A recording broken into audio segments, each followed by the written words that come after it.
आज हम बात करते हैं राशियों में परिवर्तन की दर। इसका मतलब कोई भी राशि दी जाएगी और अपन को ज्ञात करना रहेगा कि उसमें परिवर्तन की दर क्या है। सबसे इम्पोर्टेंट बात क्या है कि जो भी दर अपने को दी जाती है उसका मात्रक देखना है, उसकी यूनिट देखनी है कि उसका मात्रक क्या है। यदि उसमें परिवर्तन समय के सापेक्ष हो रहा है तो अपने को समय के सापेक्ष करना है। यदि उसमें परिवर्तन किसी भुजा के सापेक्ष हो रहा है तो भुजा के सापेक्ष करना है। सेंटीमीटर है तो सेंटीमीटर के रेस्पेक्ट में करना है, मीटर है तो मीटर के रेस्पेक्ट में करना है। ठीक है, तो मैं एक एग्जांपल ले रहा हूं। सबसे पहले क्या, एक घन का आयतन 9 सेंटीमीटर क्यूब पर सेकंड की दर से बढ़ रहा है। तो इसका मात्रक क्या है, आयतन क्या है, सेंटीमीटर क्यूब पर सेकंड। इसका मतलब समय के सापेक्ष बढ़ रहा है। यदि इसके कोर की लंबाई 10 सेंटीमीटर है, घन है, इसका मतलब उसकी सभी भुजाएं क्या होंगी, समान। तो एक कोर की लंबाई कितनी दी हुई है अपने को, 10 सेंटीमीटर। तब ज्ञात कीजिए कि इसके पृष्ठ का क्षेत्रफल किस दर से बढ़ रहा है। आयतन में परिवर्तन की दर दे दी अपने को और पृष्ठ के क्षेत्रफल में परिवर्तन की दर ज्ञात करनी है। ठीक है, तो सबसे पहले क्या करना है अपने को, सॉल्यूशन स्टार्ट कर रहा हूं मैं यहां से। ठीक है, माना घन की कोर कितनी है, x सेंटीमीटर। कितनी है, x सेंटीमीटर। तथा आयतन कितना है, v। और पृष्ठ का क्षेत्रफल s है।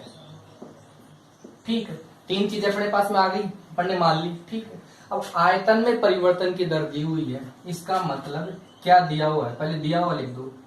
दिया है, क्या दिया है आप लोगों को, आयतन में परिवर्तन की दर किसके सापेक्ष है, समय के सापेक्ष। आयतन कितना है, v। इसका मतलब dv अपॉन में dt। कितना दिया हुआ अपने को, 9 सेंटीमीटर क्यूब पर सेकंड। एक चीज और, दर से बढ़ रहा है तो इसको पॉजिटिव लेना है, और घट रहा होता तो यहाँ ये क्या आता अपने पास में, नेगेटिव आता। विशेषकर इस चीज का ध्यान रखना है। ठीक है, यदि कमी आ रही है तो हमेशा नेगेटिव आएगा, और बढ़ रहा है तो हमेशा क्या आएगा अपने पास में, पॉजिटिव राशि आएगी। ठीक है, मान लो यही इक्वेशन होता, यदि यहाँ पर क्या होता, घट रहा होता, तो अपन इसको क्या लिखते हैं, माइनस का 9 सेंटीमीटर क्यूब पर सेकेंड। इस चीज का विशेषकर ध्यान रखना आप लोगों को। ठीक है, एक राशि अपने पास में आ गई, क्लियर हो गई बात। अब और क्या दिया हुआ है, आयतन क्या होता है, क्योंकि घन का आयतन क्या होगा भाई अपने पास में, घन का आयतन v इक्वल टू भुजा क्यूब होता है। भुजा कितनी अपने पास में, x। ये लो आयतन होता है। अब इसका क्या कर लो, ये अपने को दिया हुआ है तो इसका रेस्पेक्ट कर लो, इसके t के रेस्पेक्ट में इसका क्या कर लो, अवकलन कर लो।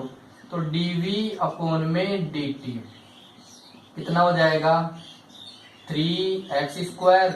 ठीक है, अब x किसका फलन मान रहे हैं यहाँ पर, t का। यहाँ पे क्या हो जाएगा, dx अपॉन में dt। कितना आ गया अपने पास में, dx अपॉन में dt। dv अपॉन में dt की वैल्यू अपने को दी हुई है, कितनी है, 9। ये गिवन है अपने पास में, इज इक्वल टू 3x² और dx अपॉन में dt। आप लोग यहां से यहां लिख सकते हो, क्योंकि dv अपॉन में dt कितना है अपने पास में, 9 सेंटीमीटर क्यूब पर सेकेंड। तो यहां से आप dx अपॉन में dt भुजा में परिवर्तन की दर ज्ञात कर लोगे। कितना हो जाएगा, पूरे का भाग दे दो, 9/3x²। इसका मतलब कितना बच गया अपने पास में, इक्वल टू 3/x²। क्लियर होगी बात। ठीक है, भुजा में परिवर्तन की दर अपने पास में आ गई। ये क्या होगा अपने पास में, सेंटीमीटर पर सेकंड। क्यों, भुजा है तो भुजा की लंबाई कितनी होगी, सेंटीमीटर। अब चूंकि घन का जो पृष्ठीय क्षेत्रफल होगा, घन का पृष्ठीय क्षेत्रफल कितना माना आपने, s। क्या होता है, 6 गुणा भुजा स्क्वायर। ज्ञात क्या करना है, क्षेत्रफल किस दर से बढ़ रहा है, तो ds अपॉन में dt कितना हो जाएगा अपने पास में, 6 दूनी 12 इंटू एक्स और एक्स का dx अपॉन में dt। क्लियर होगी बात। अब यहां से आप x और dx अपॉन dt दोनों की वैल्यू पुट कर दो। ds अपॉन में dt 12 इंटू 10, भुजा कितनी थी अपने पास में 10 सेंटीमीटर। dx अपॉन dt की 3 बटा ये एक्स स्क्वायर है, x का मान कितना है 10 का स्क्वायर। एक घात से घात काट दो, ठीक है, और कट रहा तो काट लो इसको, वरना ds अपॉन में dt की वैल्यू कितनी आ गई 12 की 36, 36 में 10 का भाग दोगे 3.6 सेंटीमीटर स्क्वायर पर सेकंड। क्यों बेटा, क्षेत्रफल है, क्षेत्रफल की इकाई क्या होती है भुजा स्क्वायर होती है, तो सेंटीमीटर स्क्वायर पर सेकंड की दर से क्या हो रहा है उसका बढ़ रहा है। लास्ट में लाइन लिख देना, अतः घन का पृष्ठीय क्षेत्रफल 3.6 सेंटीमीटर स्क्वायर पर सेकंड की दर से बढ़ रहा है। एक बार से बता रहा हूं मैं, यदि यहाँ बढ़ रहा है इट मीन्स ये राशि कैसे आएगी पॉजिटिव, और घट रहा होता तो राशि कैसे आती अपने पास में नेगेटिव। जो बेसिक फॉर्मूले है वो आपको याद रखने। बात करते हैं एक और एग्जांपल के ऊपर, ठीक है। एक क्वेश्चन है अपने पास में, क्या है, एक 13 मीटर लंबी सीढ़ी दीवार के सहारे झुकी हुई है, ठीक है। 13 मीटर लंबी सीढ़ी क्या है, दीवार के सहारे झुकी हुई है। सीढ़ी के पांव को 1.5 मीटर पर सेकंड की दर से जमीन के सहारे दीवार से दूर खींचा जाता है, ठीक है। तो सबसे पहले लेके चलते हैं अपने एक दीवार बनाते हैं भाई, ये दीवार, ठीक है, इसके सहारे एक सीढ़ी टिकी हुई है, ये लो भाई, ठीक है, और ये जमीन आ गई अपने पास में, ठीक है, ये क्या आ गया अपने पास में जमीन आ गई। अब एक चीज ध्यान देना, यहाँ से सीढ़ी की लंबाई कितनी है 13 मीटर, यह आपके पास में 13 मीटर आ गई, ठीक है। सीढ़ी के पांव को 1.5 मीटर पर सेकंड की दर से जमीन के सहारे दीवार से दूर खींचा। मान लो सीढ़ी थी, अब यही जमीन के सहारे इसको इस हिस्से को पकड़ा और इधर खींचा जा रहा है, किस दर से 1.5 मीटर पर सेकंड की दर से, मीटर पर सेकंड की दर से इधर मूवमेंट करवाया जा रहा है इसका, ठीक है। सीढ़ी तथा जमीन के मध्य, ये सीढ़ी है और ये जमीन है, इनके मध्य कोण क्या ले लिया आपने थीटा, किस गति से परिवर्तित हो रहा है जबकि सीढ़ी का पांव दीवार से 12 मीटर दूर है। ये डिस्टेंस अपने को देखी पहले है, एक्चुअल में यहाँ था 12 मीटर, कितना है ये 12 मीटर, ठीक है। किस दर से बढ़ रहा है, तो मान के चलते अपन इसको ले लिया पहले अपन ने क्या, यहाँ से यहाँ तक की दूरी आपने मान ली, ये दूरी आपकी कितनी है x मीटर, कितनी है यहाँ से यहाँ तक की x मीटर, और ये दूरी आपने मान ली आपकी क्या है y मीटर, ठीक है। समकोण त्रिभुज, दीवार तो सीधी जाएगी, क्लियर होगी बात। समकोण त्रिभुज है तो आप लोग क्या जानते हो, चूंकि कर्ण का स्क्वायर, कर्ण का स्क्वायर बराबर आधार का स्क्वायर प्लस लंब का स्क्वायर होता है, जानते हो आप लोग ये सब। ये समीकरण नंबर आपका क्या आ गया 1, क्लियर होगी बात। अब x की वैल्यू तो आपके पास में है, y की वैल्यू और चाहिए आपको, तो x की वैल्यू यहाँ रख दे अपन 12 मीटर है, ये कितना हो गया 169 इक्वल टू 12 का स्क्वायर 144 प्लस y स्क्वायर। क्यों, चूंकि x बराबर कितना है 12, यहाँ से y स्क्वायर इक्वल टू कितना हो जाएगा 169 माइनस 144, तो y इक्वल टू कितना ले सकता हूँ, ये y स्क्वायर इक्वल टू कितना आ जाएगा मेरे पास में 25, तो y इक्वल टू 5। अब यह प्लस माइनस वैल्यू हो जाएगी अपने पास में, बट अपने को पता है जो डिस्टेंस होती है, जो लंबाई होती है, भुजा होती है, हमेशा क्या होती है पॉजिटिव होती है। तो y का मान कितना आ गया अपने पास में 5 मीटर, क्लियर होगी बात। अब क्या करना अपने को, एक चीज और दी हुई है अपने को कि जो x में परिवर्तन की दर है वो क्या है मीटर पर सेकेंड, चूंकि दिया है, क्या दिया है भाई आप लोगों को, दिया है dx अपॉन में dt इक्वल टू 1.5 मीटर पर सेकेंड, क्लियर होगी बात। क्या ज्ञात कर ले अपन, dy अपॉन dt ज्ञात कर ले, ऐसे तो वैल्यू आएगी नहीं, समीकरण 1 से। कहां से ज्ञात करो, समीकरण 1 से। समीकरण 1 से क्या कर दो, इसका t के सापेक्ष करना परिवर्तन, समीकरण 1 का क्या कर दो, समीकरण 1 का लिख दो टी के सापेक्ष अवकलन करने पर कर दो भाई अवकलन। अचर राशि है 0 हो गया, एक्स स्क्वायर क्या हो जाएगा 2x और x का dx अपॉन में dt प्लस वाई स्क्वायर का 2y घात गुणा में आ गई, y का dy अपॉन में dt।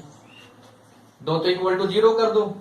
अब x की वैल्यू रख दो, यहां पर dx अपॉन में dt की वैल्यू रख दो। ठीक है, तो कितना वैल्यू आ जाएगी अपने पास में। सबसे पहले बात करता हूं, x की वैल्यू कितनी है 12 गुणा dx अपॉन dt वैल्यू कितनी है 1.5 प्लस 2 को पहले 0 कर चुका हूं ऑलरेडी। ठीक है, अब कितना हो गया, y की वैल्यू कितनी है 5 और dy अपॉन में dt इक्वल टू 0। यहां से आप लोग dy अपॉन में dt की वैल्यू ज्ञात कर लो, मल्टीप्लाई कर लो। कितना हो जाएगा 12 गुणा 1.5 बटा में 5 और ये माइनस का चीज। ठीक है, 5 से काट दो इसको 0.3 तो 12 की 36 माइनस का 3.6 मीटर पर सेकंड की तरह से। अब देखो y में जो परिवर्तन हो रहा है dy अपॉन में dt माइनस 3.6 मीटर पर सेकंड। और नेगेटिव आर इसका मतलब क्या हो रहा है, सीधी इधर खींचोगे तो ऊपर से क्या आएगी नीचे की तरफ आएगी, भाई इसको इधर मूव करोगे तो नीचे आती जाएगी। तो ये क्या है y में क्या हो रही है अपने पास में कमी हो रही है। ठीक है, अपने क्वेश्चन ये भी पूछ सकता है कि ऊंचाई में परिवर्तन किस दर से हो रहा है। तो ऊंचाई में परिवर्तन क्या हो रहा है 3.6 मीटर पर सेकंड की दर से ऊंचाई क्या हो रही है घट रही है। ठीक है, क्या हो रही है घट रही है। यहां भी इतना भी पूछ सकता है अपने से। अब जो पूछा गया उसकी बात करते हैं। क्या पूछा है, थीटा में परिवर्तन की दर ज्ञात करो। अब यहां से निकाल लो आप लोग, एक एंगल बना लो। क्या, चूंकि इधर हल कर रहा हूं इसको। ठीक है, चूंकि tan theta is equal to, tan क्या होता है भाई लाल बटा कक्का से। tan क्या होता है लाल बटा कक्का से अपने पास में लंब बटा आधार। तो ये लंब रहा और ये आधार रहा, कितना है y बटा x। अब थीटा में परिवर्तन की ज्ञात करनी है तो थीटा की सीमा आएगा समय के सापेक्ष क्या कर दो इसका, t के सापेक्ष क्या कर दो इसका अवकलन। तो tan का क्या हो जाएगा sec स्क्वायर थीटा और थीटा का d थीटा अपॉन में dt इज इक्वल टू, इसका कैसे करेंगे अपन u अपॉन v से। क्या क्या होता है अपने पास में हर का स्क्वायर हर गुणा में अंश का अवकलन dy अपॉन में dt माइनस, अब अंश को छोड़ दो हर का अवकलन dx अपॉन में dt। क्लियर की बात, अपने को ये वैल्यू निकालनी थी। तो d थीटा अपॉन में dt is equal to x dy upon में dt minus y dx upon में dt अपॉन में sec square theta into x square. Clear होगी बात, यहां से वैल्यू पुट कर दो सभी की। तो d थीटा अपॉन में dt is equal to x की वैल्यू अपने पास में 12, dy अपॉन में dt की वैल्यू माइनस का 3.6 माइनस y की वैल्यू 5, dx अपॉन में dt की वैल्यू 1.5 अपॉन में सेक स्क्वायर थीटा की वैल्यू अभी निकालते हैं। सेक स्क्वायर थीटा की वैल्यू देखो, सेक स्क्वायर थीटा की जो वैल्यू होगी देखो टेन थीटा बराबर ये था, चूंकि जो सेक थीटा होगा अपने पास में क्या हो जाएगा यहां से सेक थीटा की वैल्यू देखो लाल बटा कक्का। ठीक है, यहां से जो वैल्यू आएगी ये साइन की, ये कोस की, टेन की, फिर ये कोट की और ये सेक की। कर्ण बटा आधार, कर्ण क्या है अपने पास में 13 और आधार कितना है x, तो 13 बटे x होगी। रख दो यहाँ पर 13 का स्क्वायर बटे x का स्क्वायर गुणा में x स्क्वायर। x स्क्वायर से x स्क्वायर आपका कट गया। इनको कर लो कैलकुलेट, कितना हो जाएगा अपने पास में वैल्यू, मल्टीप्लाई कर लो 12 × 72 7, 12 की 36, 36 से 7 43 पॉइंट और ये माइनस का है, माइनस 15 5 75 बटा में 169। क्लियर है? इसको और हल कर लो आगे आप लोग, कितना हो जाएगा ये, माइनस माइनस जोड़ दो, 13 7 50, 50.7 बटे 169 माइनस का। अब ये डिवाइड हो रहा है अपने पास में, तो डिवाइड कर लो, 13 3 39, 11, 13 से कट रहा है, ये 13 यहां लिख देता हूं सीधा ही, 13 3 39, 39, 11, 13 नाम है 117, ठीक है, माइनस का, बटा में 13, फिर से जा रहा है 13 3 39, 0.3 माइनस का, कितना आ गया, माइनस का 0.3, ठीक है, तो माइनस 0.3 कितना है, थीटा है अपने पास में, क्या है अपने पास में, ये थीटा की वैल्यू है, तो थीटा क्या होगा अपने पास में, क्या लिख सकते हो, थीटा को इकाई, 0.3 इकाई पर सेकंड, ठीक है, लिख सकते हो। इस दर से थीटा का मान क्या हो रहा है, घट रहा है, 0.3 इकाई पर सेकंड की दर से थीटा का मान क्या हो रहा है अपने पास में, घट रहा है। क्लियर होगी बात, एक बार फिर से देख लो वर्बली।